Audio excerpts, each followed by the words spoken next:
first time you've gone up against a team for the second time, just what's it like to already have a scout on them? It's good, we went through the scout before and we're basically just preparing for them again. So yeah, it's good to play the same team again. We know what to expect, and we know that since we beat them here, it's going to be even tougher at home because they want revenge. They want to get that win back, but we just got to come in more prepared and just be more physical and get the road win. Now that you're starting to rack up some Big Ten road experiences, what's your personality towards playing against hostile crowds?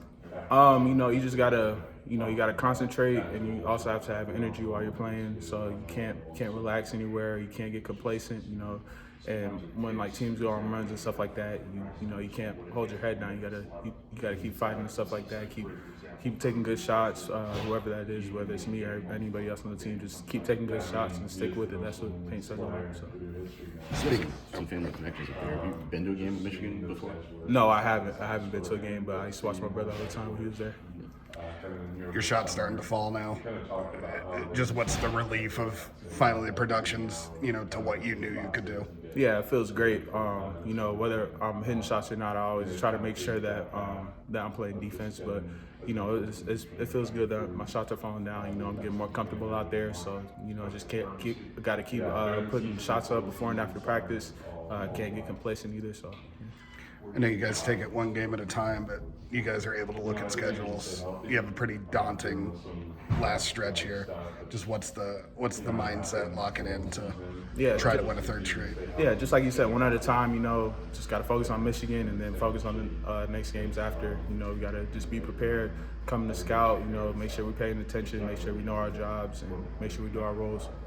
This is a team you guys were beaten by 30 in the second half the last time you saw them. What's kind of the vibe you're getting from older guys on this team as to how to put that out of your mind, how to approach this, preparing for this game? It's a new game, 0-0. So you just gotta come out there. We gotta be the aggressors. We gotta come out and dominate. We gotta start off strong. We can't don't get in foul trouble, and I think if we do that, we'll be good to go. When did you see Burgess trailing on that assist you had over your head? I kind of just knew he was already there, and I saw his man came in to help, so I just dished it off to him, try to make a easy pass for him to catch and for him to finish.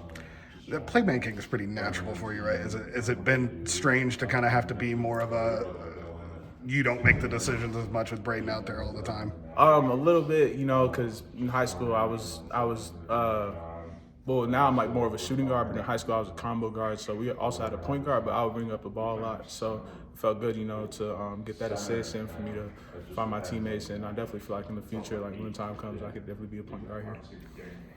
What's the thing that impresses you the most about Braden? Just his demeanor, he always comes into work. He's never gonna ask somebody else to do something that he wouldn't do, so he's always hardworking. And he's also a leader. I always ask him questions, and he always gives me the right answers. So I always look up to him.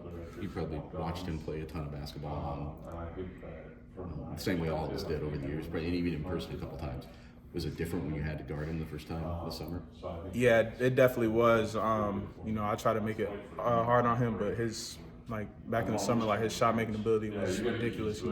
I'll be picking stuff up from him. Just how he plays off ball screens and how he gets to his spots and stuff like that. So yeah, I always try to be a sponge and absorb whatever he's doing. So yeah, he's a great player. Our coach is coming to you saying you did the right thing. There's nothing you can do sometimes that he's going to make that shot. Yeah, the coach is always saying make them make tough twos. If I get caught on the ball screen, and that means I have to do a late contest. If he makes it, he makes it. Can't hang your head, but he's good at making those tough shots. Was it foreign to you at first to come off the bench? Was it weird to kind of get your rhythm when you first got put there? I didn't mind coming off the bench, but it's a little bit tough at times. Just when you're used to starting and then you come off the bench, you gotta get warm and come into the game and find your rhythm while everybody else has already been on the court. But I think I've been doing a good job adjusting to coming off the bench, and I've been playing. I think I've been playing better than I was when I was starting in the beginning of the season. Is there anything that you've picked up during those first few minutes of the game to keep you engaged or ready that's helped? Yeah, just seeing. Usually I just watch CJ Jam to see how or like how the point guard or whoever's taking up the ball, how he's dribbling the ball or how he's approaching the game, and see what I can do whenever I get on the court, and I also see, who's hitting shots and who's playing well, so I can find the open man and stuff like that. So. Does anything change when you play a team for the second time within such a short time span? Yeah, similar to a bunch of other games, just making sure we're ready to go. Obviously, we played them here at home and beat them, so they're going to be ready to go, which means we got to be even more amped up, ready to play. Is there anything you guys have to do better or anything like that from that last game? It went pretty well for you. Yeah, rewatching it. Self-auditing, I'm sure. Yeah, rewatching it, we had good pressure on their guards, especially early on. CJ and Braden did a great job, but Vlad and Wolf are very good players, so making sure we're ready to guard them just as much as we're at home. So getting everybody amped up, even more ready for the scout because they're gonna be ready.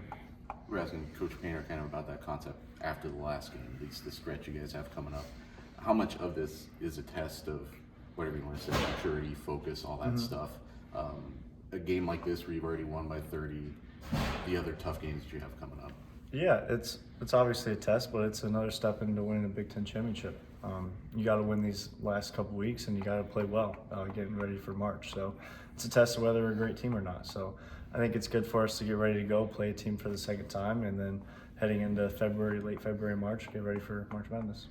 For the younger guys, they've already gone through prep through Michigan, something they haven't with other teams before. Does that help them be a little more comfortable in the second matchup?